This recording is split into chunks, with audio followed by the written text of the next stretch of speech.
What are the kinds of things that they find? Well, archaeologists find walls. They also find fora, or a forum where the people will gather and meet.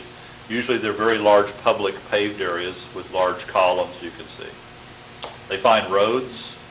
Especially in Roman cities, you have a main street called the Cardo.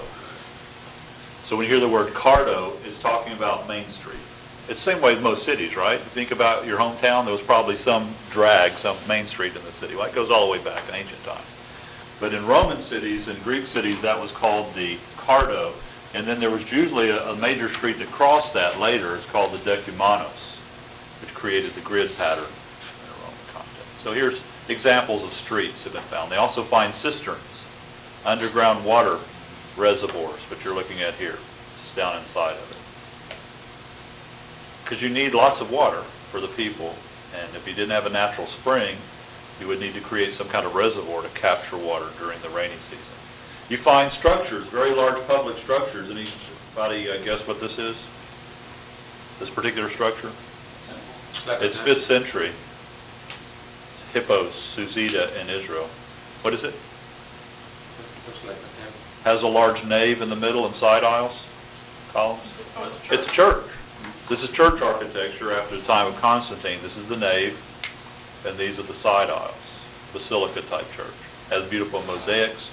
Mosaics or images and paving in the floor made up of tiny stones embedded in some kind of base, usually cement or plaster.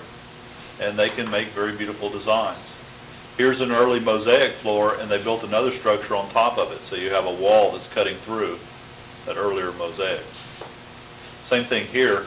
This is a very wealthy person's house in Sepphoris, probably a pagan.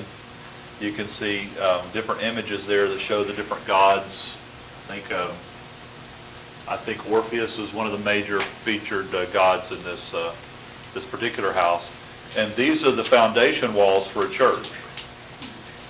So you can see what happens. Very instructive, isn't it? You have a mosaic from the house of a pagan person, very rich pagan person, and then the church has been built over their house. And I'm not trying to imply that, they killed the pagan and built the church there. I think what I'm trying to imply is that early on in the church, they didn't have church buildings. Where did they meet? Up until, say, the 4th century. They met in people's houses, rich people's houses. Rich people's houses have been converted to Christianity, right? So these early converts to Christianity, where they're meeting in their house, probably had pagan mosaics everywhere because they were pagan and now they become Christian. And then eventually they would need a meeting place in the 5th century, and they began buying these houses and converting them into a perpetual meeting place for the church. So they built the walls.